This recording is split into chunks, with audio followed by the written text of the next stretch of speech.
This is a presentation of DirecTV, exclusive home of the Red Zone channel, the Fantasy Zone, the Dan Patrick Show, 20 years of NFL Sunday Ticket, the Rich Eisen Show, and America's premier source for sports television.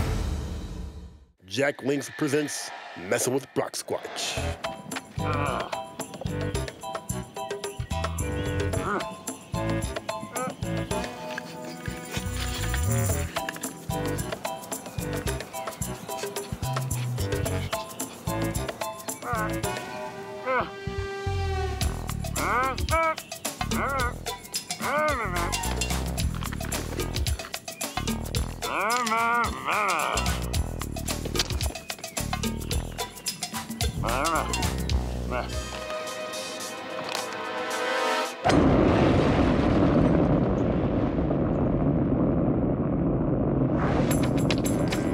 Why does this keep happening? Squatchy McElroy? What am I gonna tell Mom Squatch? It was just a baby. I don't know a lot about sports, but I can drink a lot of beer. My motto is simple: C's get degrees. Need a long, inappropriate hug? I'm your man. I think I'm smarter than you, because I probably am. Howard Collins for Box Score. Hello and welcome to the Box Score. I'm Brock in Los Angeles. They are the Danettes in Milford, Connecticut. Guys, great news. Rich Eisen's truck has been found, so we are no longer at full panic here.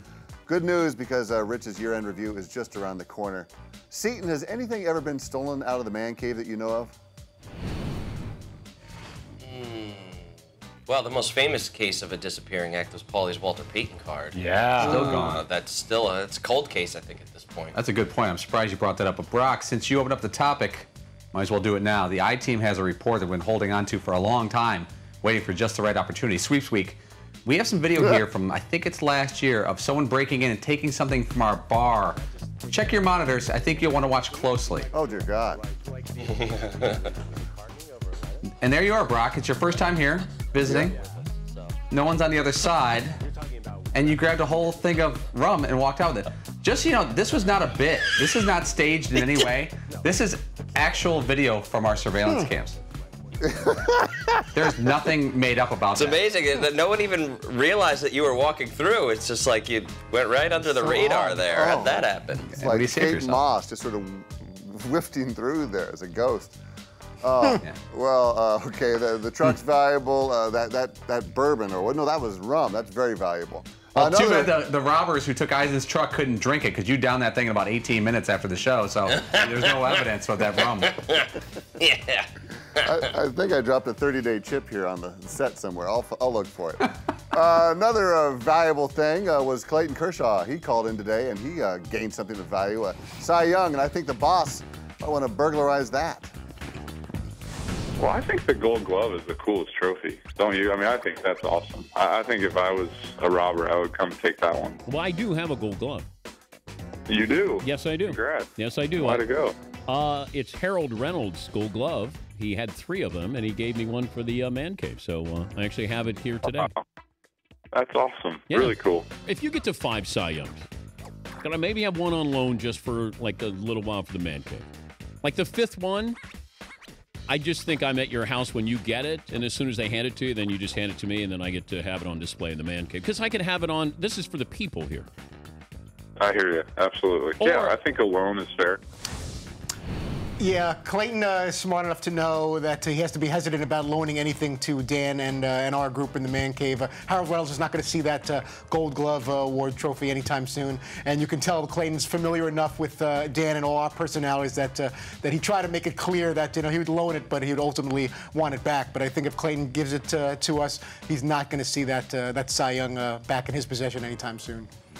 This is tough because I feel bad for these guys. Like, Harold Reynolds is a good friend, and if he had 9 Gold Gloves, he probably wouldn't miss one. But he's got 3, and 3 looks really cool on your auto, like on your mantle or your desk.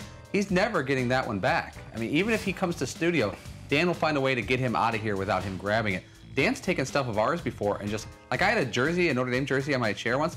And Dan just took it and goes, all right, I'm going to take this, and brought it home. And I have never seen it again, and I really liked it. You know the funny thing about Dan with the Harold Reynolds glove? I don't think it's even about the joy of displaying it. I think it's the joy of knowing Harold doesn't have it 'cause he let it. Like, even if like Harold came by, he would throw it in the closet and say, I don't know where it is, Harold, and just not display it. It's something that he gets a kick out of. Just not to return it. I'm hoping that the Cy Young Award, though, is a little bit more substantial, though, because I think we were all kind of shocked that the Gold Glove, it's really just like a glove spray-painted gold. It's really not anything all that special. I was pretty surprised, actually, at how... it's like a 7th grade art project. Really it really is. Looks like you see at the it's just science missing the fairs. macaroni tape to it, or glued to it. You're like, what, this is a Gold Glove? What? Really? Paper mache. Paulie, if Jason Statham ever won an Academy Award, no, scratch that, when Jason Statham wins his Academy Award, would you rather be given that trophy and be his +1 on Oscar night, or have one of Walter Payton's MVP trophies? Oh, wow. Walter Payton, 1977 MVP of the league. Wow. Jason Statham should have got it for the bank job. I love Jason Statham. Everyone knows that. I'm sure he's watching. I'm never going against Walter Payton. I think you could almost always assume that I'm going to pick him over that, but that's a good one, Brock. Good challenge. Walter Payton, certainly a star. DP had a giant star on today. He had Dick Vitale, and it turns out that guy has more energy than Clayton Kershaw at the age 26. I really been very blessed in my life, as you have, and I'm 75 years old now, man. I can't believe that I'm still doing games. If you would have told me this, it's my 36th year. I want to be the first guy in broadcasting. I want to be the first guy. I know I sent a welcome on Twitter yesterday to Al Michaels saying, wow, welcome to the 70s club. But the key is going to be who can get in Vince Scully's the 80s club. And I want to be the first guy in the history of broadcasting to walk out and do a game at 100. That is my goal and my dream. And if you don't have dreams, what do you have? Wow. Oh, God.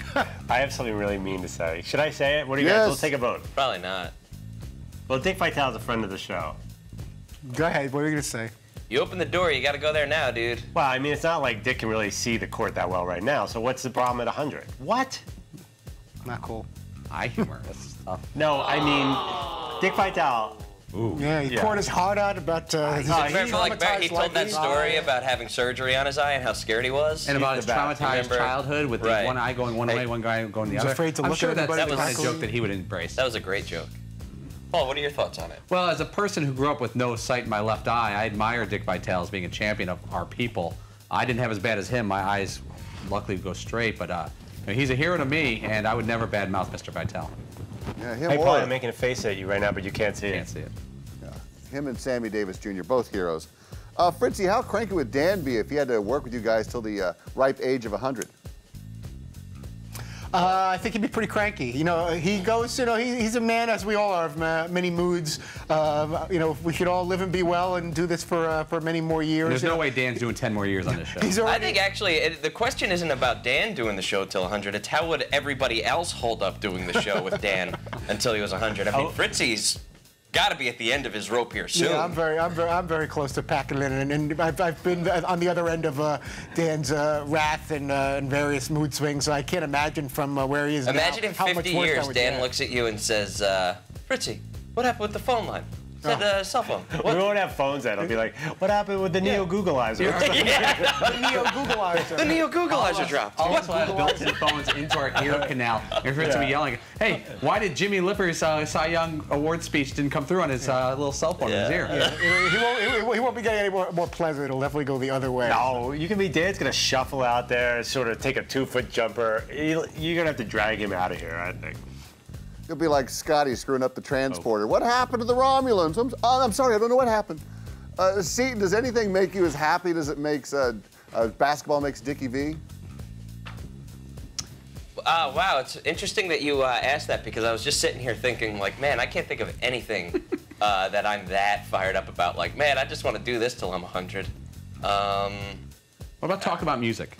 Yeah, I mean, you know what? I love music and politics the most. And then I'm sort of like music, politics, sports, if I'm going to be really honest with you. So, I mean, yeah, I would definitely like to sort of get into those fields at some point in my career. and then see where that goes. But yeah, I'm a little envious of. Do you mean like rock the vote? Is that what you're talking about? Like combine music and politics? Oh, that's interesting. Maybe. Too bad that was already done. Yeah, very MTV. I guess I'm a little late on that one. Still to come, much like most of the show, it is a segment about nothing.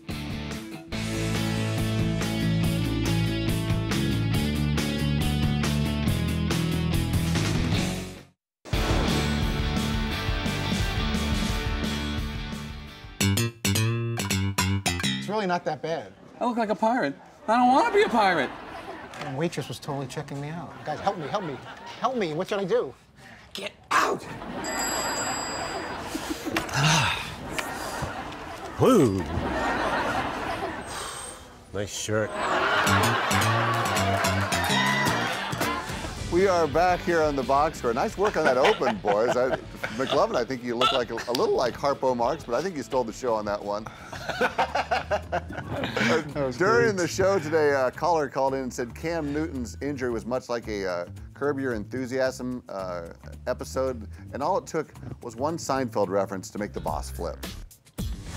McLovin, do you remember seeing that episode? I think you got it exactly right. All right. Yeah, Paul. There's a great scene in Seinfeld where George goes to tip the guy at the deli. See, that bothers. I hate this. No, I'm saying it's by the same writer. I know, but you know what I hate? What? There was an episode of Seinfeld. Oh, you don't like those stories? No, I don't. For everything. It's everything. You're right. No matter what happened. Oh, that reminds me of a Seinfeld episode. Yes, McLovin. Yeah, see, that kind of bothers me that bothers you. Okay. It's a great way to look at the universe. Through Seinfeld? Yeah, I mean, everything reminds you of a Seinfeld episode. What's wrong with that?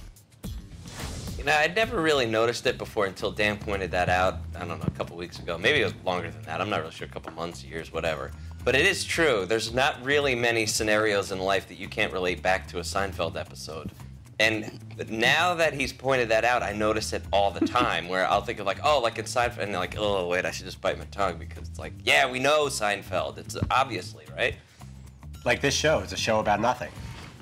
Yeah, we're often all over the map. I'm surprised that he gets that angry. So we had Seinfeld was nice enough to be on the show. Super Bowl week in New York. Arguably the most successful show ever. Like, just embrace it. I'll bet you Dan's seen less than 10 Seinfeld episodes of his life. Dan makes a decision on a show pretty quickly, and if he misses it, he rarely goes back. And if you go to Seinfeld, I don't know if you can get those online anywhere. I know you can watch reruns, but Dan is more of a guy that would, mass watch something like Breaking Bad or The Wire. So I'll bet you Dan's seen less than 10 of them. Yeah, I mean, think about Dan's run at SportsCenter. Seinfeld started in '90, I think. And Dan came to ESPN in 90 or 89? Yeah, same time. And he worked the night SportsCenter. When was he going to see Seinfeld? And there was no DVR back then. It hadn't been invented. There was no reruns back then. That's a great point, McLovin. Yeah, and so Dan's like, I don't like Seinfeld references. That's because you don't know what we're talking about. He worked every Thursday night. He worked every Thursday night from '89 until 2002. Yeah, if you throw a Breaking Bad reference or a Wire reference, anything that Dan is caught up with, then he's thrilled. He basically doesn't want to talk about shows he's never seen. Makes sense. Thursday night was a solid back on NBC. McLovin, Dan compared people who make Seinfeld references to those who direct every football conversation back to their fantasy team. Who's more guilty of that, Andrew? Is that you or the football fans you talk to?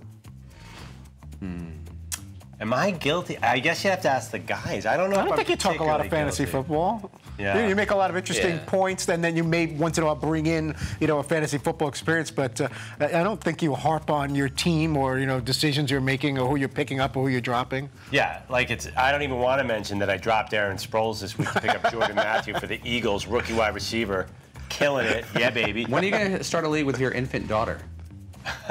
Against her, like Todd? Why not? Like Todd? I'm dominating my 12-year-old son and 12-year-old nephew. You guys don't know. My fantasy league, I have one that's probably, I think we win close to 10K.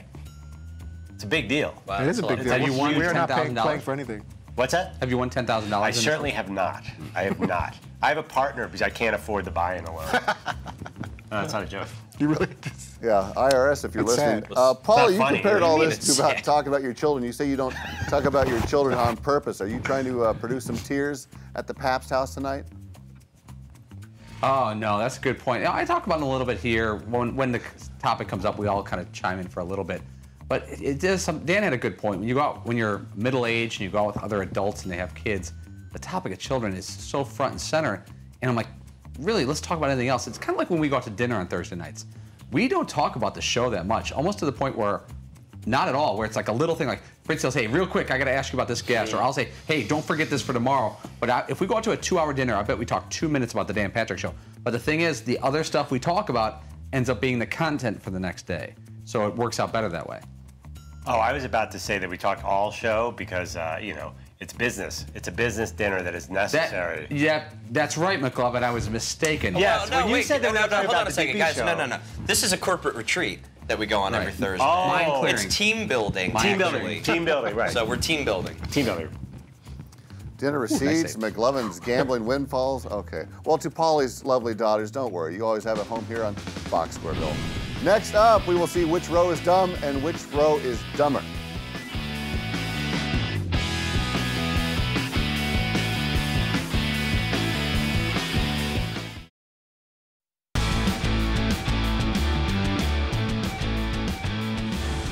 We are back here on the Box Score, guys. Dumb and Dumber 2 hits the theaters tonight.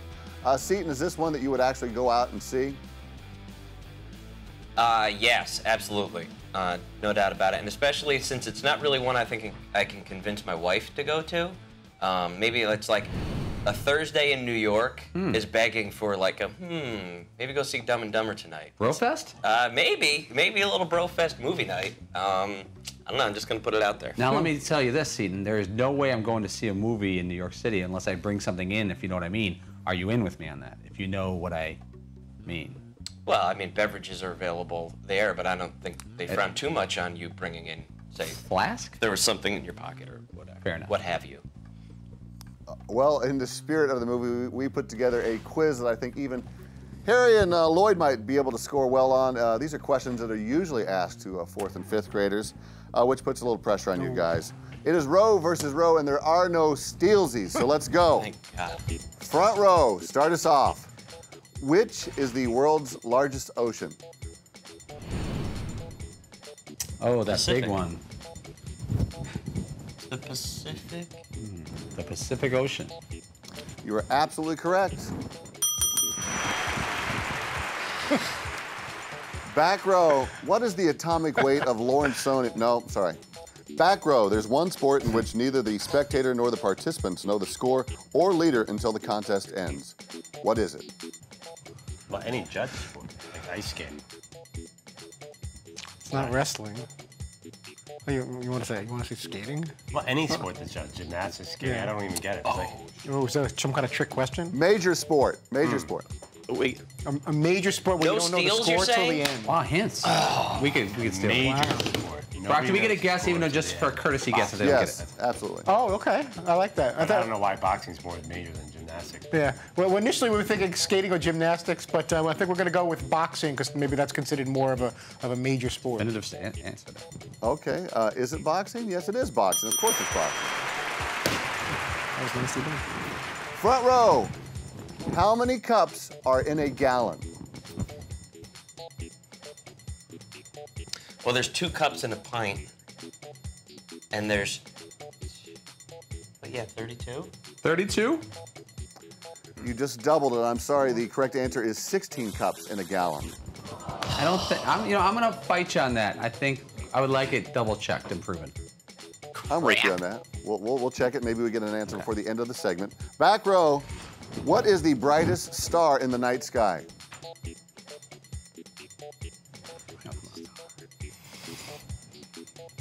I love Fritzy's think face.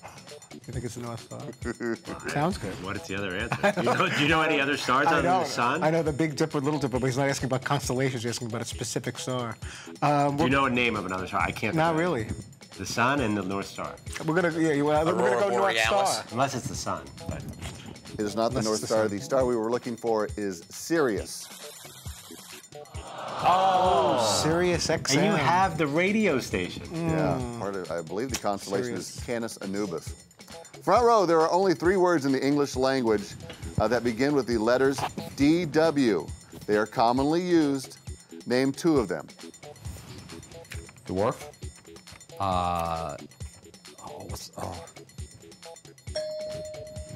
That's correct. Winking. No, that's... Dwell. Oh, Absolutely snap. correct. The other one that we have written is dwindle. He didn't get Got Back dwarf right row. off the bat. I'm a fan. What causes the seasons? The rotation of the Earth on its axis. Yeah, but is they looking for something more specific? Are they really? I go with it. Okay. The rotation of the Earth on its axis. Fritzy dropping causes science. the, You are absolutely causes the correct. season.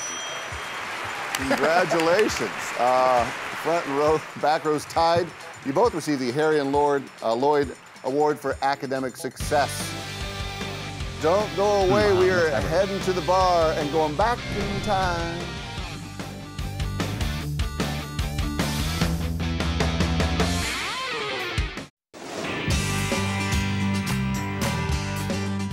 I we still have some time. You guys want to join the team? You want to join me? No one's good. The glove and you either. All right, No, Fritzy, just go ahead. You can ask and answer. You I can got do to do like a soliloquy for the next one. You can guys do are really whatever gonna you want to bail do. out. 9 years that we've been working together, and I obviously haven't learned or listened to one thing because I get very nervous. I want I'm a perfectionist. I want everything to work. We are back here on the box score, a classic moment from the year 2012 when the boss decided to let Fritzy fend for himself and host the show all by his lonesome. Fritzy, have those wounds healed yet? They have not. You still have, nightmares, and it's just a bad situation to be in. I'm someone that over-prepares for everything back in the school days, whether it be a spelling bee or a little quiz or anything. And if all of a sudden I'm kind of thrown into something and I haven't had time to go over it a bunch of times, that gets me all worked up. Well, Fritzy, I think your therapy bills will be covered by DirecTV. Tomorrow you guys will be in New York City, but last Friday the boss tapped out in the first hour, and Paulie, you had to take over as host. Did the boss ever weigh in on your job as a host, Paulie? Not specifically. He just said that the entire group did a good job stepping up and said thank you. He said it a number of times Sunday and Monday to me, so that felt pretty good. Fritzy, when push comes to shove, do you think maybe you can do a better job than Paulie hosting the show? I don't think so. If it was, random, inappropriate thoughts and things like that. You did a pause and and I don't think so. Oh boy. All right, you know what? We'll find out. Come on. Why are we turning this into a bad thing? No. I just wanted you. I want to give you a chance. Guess I'm out of here too. Wow. I was trying to say something nice because I didn't instantly say Paulie by far is the greatest host and will be like the next host of the Dan Patrick Show. It's being turned against me. I don't know what that's all about. Paulie did a very admirable job last Friday. I don't think any one of us would have done it as well. He stepped up. He's done it on a couple of occasions in the past, and he got us through a very difficult time when Dan got sick. And for about 2.5 hours, we were scrambling for some content and guests and getting everything all together, and Paulie was able to steer the ship and lead us through callers and guests and a lot of ins and outs that would have normally been problematic. So we all appreciate what he was able to do instead of just pulling the plug on the show or running a best of special or just re-airing things from earlier in the week. No, I have to continue talking. There's nobody here. That we were able to continue live. Tomorrow, we've got Peter King in studio, Chris Sims in studio, Joe Madden of the Cubs, Asif Mandvi of Jon Stewart's Comedy Central show. We got Frank Caliendo in studio, Master Impersonator, The Daily Show, I was trying to say. Peter Berg, actor, writer, producer, director, State of Play, HBO, his latest project. He'll be in studio as well. All of that on the Friday edition of Dan Patrick Show from the New York City studios. Thank you for joining us on the Box Score. Take care. See you tomorrow. I don't know a lot about sports, but I can drink a lot of beer. My motto is simple: C's get degrees. Need a long, inappropriate hug? I'm your man. I think I'm smarter than you, because I probably am. Hey, thanks for watching the box score. Holy cow! This was a presentation of DirecTV, exclusive home of the Red Zone channel, the Fantasy Zone, the Dan Patrick Show, 20 years of NFL Sunday Ticket, the Rich Eisen Show, and America's premier source for sports television.